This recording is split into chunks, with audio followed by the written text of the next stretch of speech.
Fellow Toastmasters and dear guests, everyone in this room, I mean every one of you, can become a great speaker. This is a fact. This is not fiction. This is not hype. This is not fantasy. This is reality. I really believe that. And I'll tell you why. I'm going to give you two examples of people who became much better speakers than they originally started. Now you may know this man. Do you guys know who this man is? Okay. Yeah, Winston Churchill, Prime Minister of England. Listen, when he was young, a child, he had a speech impediment. He had a lisp. He couldn't say certain words. When he got older and he started speaking, people said he was the most boring speaker they ever heard. Okay? Then, when he became a member of Parliament, the House of Commons, he got up to give a speech. Forgot what to say. He stood there for 3 minutes, saying nothing. And everybody laughed at him. So when he sat down, he said never again. He vowed he was going to become the master of the word. And so that was at age 29. By his 60s, he was quite an amazing man. We know a little bit about him. This is Boris Johnson. He's the foreign secretary right now. But this is when he was the mayor of London. Andrea, would you read that for us? By the time he became prime minister at the age of 65, Churchill had become a masterful orator, one of the greatest speakers the world has ever known. Boris Johnson. Yes. Now you realize that his speeches had an impact on the outcome of World War II. That's persuasion. That's having influence. But he didn't start out that way. It took him 30 years to get to that point. Now there's another person I'm going to give you an example, and I know this guy quite personally. Right? Do you know? I know him. I was very, very, very afraid to speak in front of people. When I was in high school, I refused to.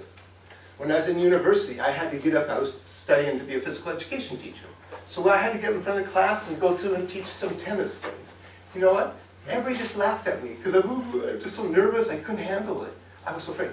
So, like Winston Churchill said, never again, he's going to get better. I said, never again, I'm going to stop doing it altogether. When I was 30, I was going to school again, and I had to give a speech. And I ended up not doing it the day I was supposed to. Because the whole night before, I stayed up vomiting. Okay, so I'm telling you, from personal experience, that you can become much better than you think. Even if you're so afraid that you don't want to get in front. The issue is just getting up there and doing something. No.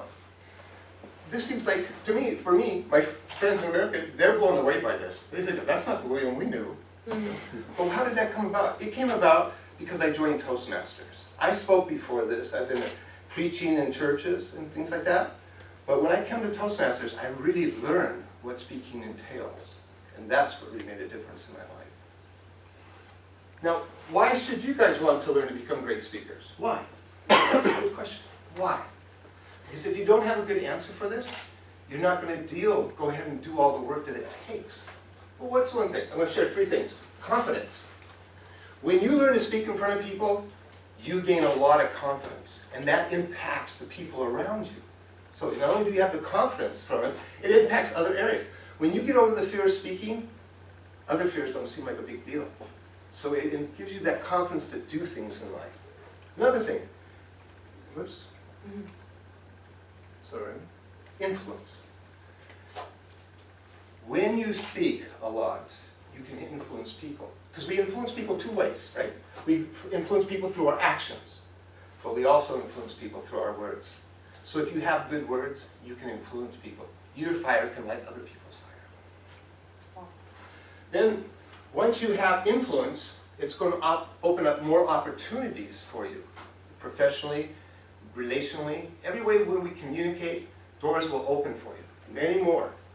Now, I have a friend who works at Leroy Merlin here in town. He started out filling shelves, basic beginning job. 2 years later, he was a department head. Well, the head honchos came down to town from France. And every department head had to give a speech and explain their departments. He's spoken a lot in his life. He got up there, and he did a great job. Most of the department heads stood up there like I was before, not being able to communicate very well. Well, take a guess at who got put on the fast track for management. If you speak well, opportunities will open. Then what comes with opportunities? Financial benefits. If you speak well, I've never seen a study on this, but I would be surprised if this wasn't true. That people who do speak well earn, on average, a lot more money than people who don't. Did you agree with that? Probably true. So when we go from there, now today what I want to do is look at some of the big picture of what it takes to be a great speaker. I can't give you the details in a 20-minute presentation. So think about the big ideas, and I'm giving you some resources. I give it to Anna and Andra that's put on the page, on your page, so that you can download things. So I put up a whole bunch of resources that I won't be able to talk about, but you can use those later on. Okay, now for the big picture, the first thing we need is to establish a good learning foundation. And this is something I've learned since mentoring people. Because you know, if you teach people how to do things, then they don't do it. Has anyone experienced anything like that? So you need to first establish a good learning foundation for yourself or anybody you mentor, or at least encourage them to do things. Now here's the 3 things I think are important for a learning foundation. First of all, is your mind, whoops, it went, it's weird. Why is it? Okay, sorry. I had in reverse order. Apologize for that. Anyway, someone else read this for me? Anna, would you? 99% of being an expert is nailing down the basics. Establish a basis, a solid foundation, a routine, and the rest will follow. I don't see who said that. Davis. This is true. Establishing a foundation on how you learn is critical to success. The first thing is mindset. What is a mindset? Well, first of all, let me say this about mindset. This is the critical aspect to becoming a great speaker or anything like. If you don't have the right mindset, you're not going to get any better, all right? So here's a definition of mindset. Why does it do this? I can change it. Okay, no, never mind. I see what I did, okay. Now, so you have mindset. That's important, that's a starting point. Then you have to develop a learning system. You guys have system? You might call it a plan, but you need a learning system. Then you need to develop a learning routine. How do you go about learning from your system? This is where most people make mistakes. Now, first off, mindset, again. Someone read that for me. Paul, can you read that? Sure. A mindset is a set of ideas and attitudes that shape the way we think about ourselves and the world. It determines how we behave, our outlook on life, and our attitude towards everything that's going on around us. Like earlier, Kathleen talked about glass half empty or half full.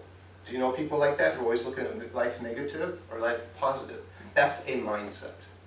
Now let me show you a couple things that take what I consider to be part of a good mindset if you want to be good at anything. First of all, you need to be proactive. You need to initiate. You don't wait for people to tell you anything. You go for it. You don't wait what's going on with everybody else. You take the initiative. There has to be a commitment to the long term. Because I've mentored people who said this to me. I want to become the best speaker in Romania. 2 months later, they're gone. So you need to have commitment to the reality of what's going on. You have to pursue excellence, not perfection. Because you're never going to be perfect. But you can strive to be better and better and better. Then you need to be a self-learner. I'm amazed at how easy we have it now. I lived before the internet. I can go online. When I started Toastmasters and I didn't understand a role, I'd go on Toastmasters, posture monitor, whatever. And I would look up and find the resources. It's easy to find resources. Learn. Figure out what you do. So the information I give you later, take that and search for yourself and learn about these things. Discipline. Well, it's easy to go for a few weeks, but after that it gets tougher and tougher. So you need to learn to go through everything. And this happens here. It takes a lot of work. Feedback is critical. Man, before Toastmasters, I was always afraid of feedback. But once I got into Toastmasters and started getting good feedback, man, I loved it. I started wanting that feedback. Now there's one other thing that's very important if you want to be a great speaker, and that a lot of people will refuse to deal with it. And it's the right mindset dealing with fear. Okay, I've spoken a lot before I come to Toastmasters. The tabletop topics scared me at first. Okay? Did anybody else have that problem? So you know what I did? Every week I'd say, choose me to find out who the tabletop master is. And then, like last year, after a few years of this, I became the national champion. But I was petrified at first at getting up. How do you get over that? You have to go through your fears. Now you have to face your fear, you have to lean into your fear, then you need to go through your fear. That's the only way you defeat it. So don't let fear be a bully and keep you from reaching your potential. So we've looked at mindset, let's go on to looking at systems. Here's a quote that helps me to help you understand a little bit better what I mean. Karina, can you read that? Goals can provide directions and even push you forward in the short run, but eventually a well-designed system will always win. Having a system is what matters. Committing to the process is what makes the difference. James Clear. All right, so committing to some process. Now, Toastmasters has their system. Okay, you have 10 projects for speaking, 10 projects for leadership, and they take you step by step. That's a system. So think always when you're learning of how to develop your own system for learning. And the more you learn and grow, the better your system can be. Okay, for me, I have a 15-step process that I use with my mentees, and that is called speech preparation steps. I have this, all the information that I have for this, I'm given in that resource. And so you can see how I go about mentoring people and how I learn from my speeches. So we look at systems. Now the important thing, a routine. Lots of people study and get ready the week before their speech. And then they don't do it again until a week before the next speech. You're never going to become good with that kind of learning routine. Let's see. Okay. Kathleen, can you read that for us? 1 hour per day of study will put you at the top of your field within 3 years. Within 5 years, you'll be a national authority. In 7 years, you can be one of the best people in the world at what you do. Earl Nightingale. Yeah. He's one of the fathers of the personal development. Maybe you don't have time for an hour a day, but what if you made 15 minutes minimum a day to work on becoming a better speaker? Do you think that would make a difference if you did that long term? And then how about when you get ready for speeches, instead of doing a week, maybe a month in preparing. Taking a couple weeks for your content, a couple weeks from just practicing. Because we need to establish good habits. And you can't do that unless you spend time. All right, so what is the secret? Here's the secret. I took you through mindset, learning, learning foundation, mindset, then your learning system, and your learning routine, those 3 things. So the secret really is to focus those three things on 3 other things. All right, here they are.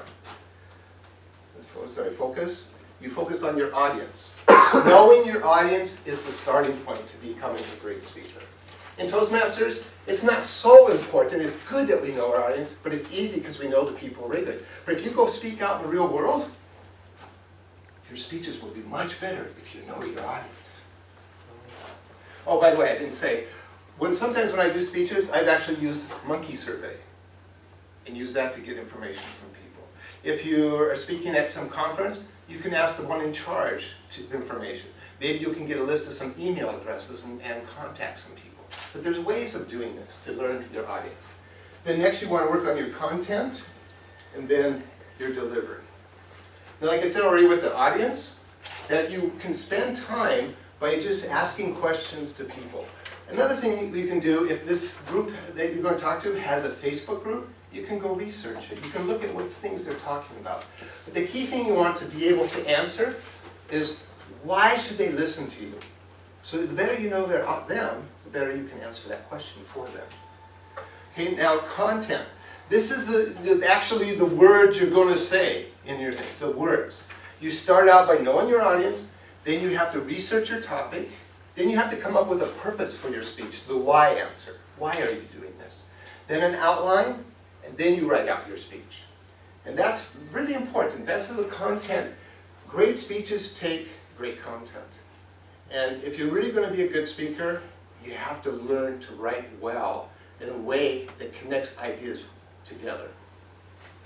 Now, delivery. The first thing you need to practice on delivery is your words, just getting comfortable with your words. Also, we don't speak like we write. So you're going to take your written words that you did, and you're going to have to change them a little bit so they sound normal and natural for speaking. Don't speak like you write.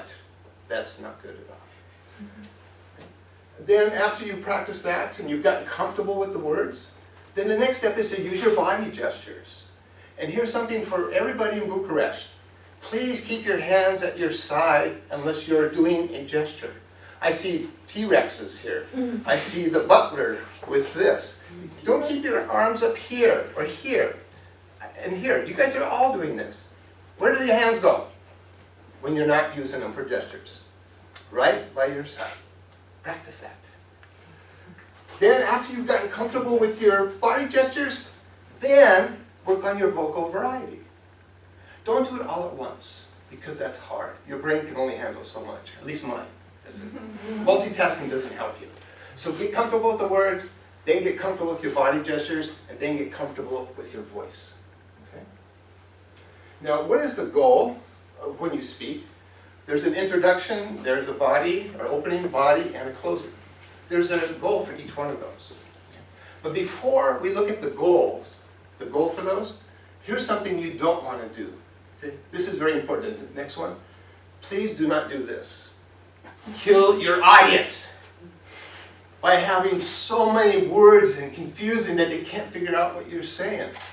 That you give them so much information, their heads explode. Don't do that. Don't kill your audience. Believe me, I've seen a lot of speeches where people look like they're dying. Okay? So don't do that. Don't kill your audience. So what should you do? Okay? In your introduction or your opening, you want to connect with your audience. There's two things you need to connect: yourself and what you're talking about. And you do that by your coming out with your voice, with your enthusiasm, that you love actually what you're talking about. And you have open gestures, and you're not, I'm here, I'm really excited to be here. Understand. They're seeing you, they're looking at you, and their first impression of you is how you speak or what you do. So make sure that you're connecting that way with them. Then, after you connect with them that way, you have to engage your audience. Right? What does that mean? It means you keep them active throughout it.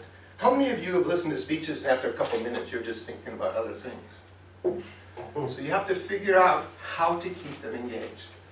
And then change. That's our goal. And I'll talk about this in a little bit more. But again, important. Connect with your audience right away with your body. But the next step is your topic, what you're going to talk about. How did I start today this presentation?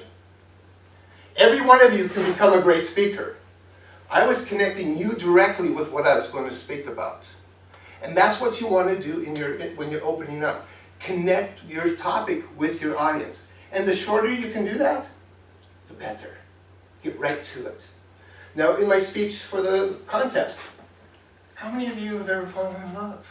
Wasn't I making you connected to the topic right away? Connect your audience to your topic. That's what you want to do in your connecting at the beginning. Now, in the engagement part, again, your body, your voice, your emotions, these are all going to play a key role. But you also have to have a logical structure to your speech that makes sense and also is concise and clear and not confusing. Everything connects well. And try to speak, like we have this in our projects, not to use a lot of words. Isn't that challenging sometimes? But learning how to speak well in a concise manner, oh, that's a big plus in speaking. Now in change. Well, what is change? In your closing, you want to motivate your audience to changing in some way. You give them a speech, now what are they supposed to do with it? Make sure in your closing that you're giving them a oh, sorry, I forgot about this. Make sure that you keep them connected to what you're doing by doing this one thing. Okay. You know what we want to do with them in our change? We want our audience to transform into a better self, a better portion of themselves. That they will be a better person because they listen to your speech. So make sure that somehow this is changing them. You want to change.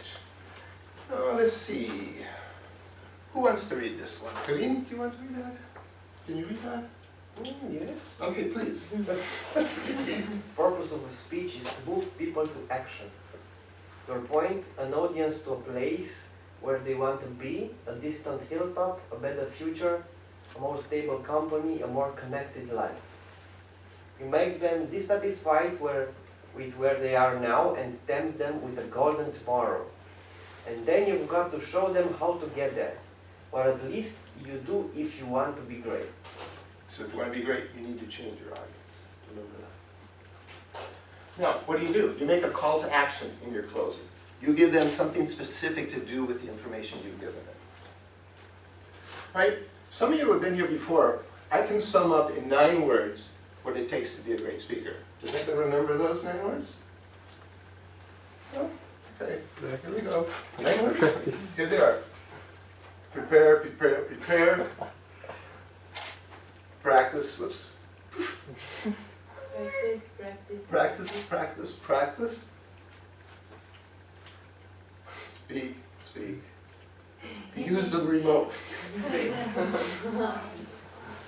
Okay, that's interesting. Okay, so that really didn't go over well, did it? But just prepare, prepare, prepare, practice, practice, practice, speak, speak, speak. Now I'm going to go through this real quick because I'm a little over time. Let's see. Man, that thing is stuck.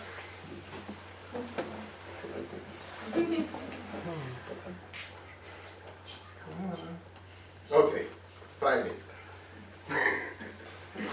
All right, here's another key. To being successful and being great, you have to be persistent with that.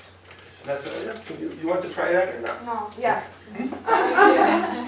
Nothing in this world can take the place of persistence. Talent will not. Nothing is more common than unsuccessful men with talent. Genius will not. What is the word? Unrewarded. Genius is almost a proverb. Education will not. The world is full of educated derelicts. Persistence and determination alone are omnipotent. He's the 30th President of the United States. All right, so as we come to a close now, just realize, I'm not exaggerating. You truly, everyone here can become a great speaker. Just remember these things. Establish a good learning foundation. Build a strong learning foundation. Choose a learning mindset, a growth mindset, instead of just getting by mindset. Develop a learning system. Establish a learning routine. And then focus whatever you're doing on 3 things. Knowing your audience, developing your content, and practicing your delivery. And remember, your goal is to connect, to engage, and to change. Keep those in mind as you prepare your speeches. And there's one more thing. What do you think that is? If you're not involved in Toastmasters, you should join. Because there's never going to be a better place where you can develop all these skills. All right, oops. All right.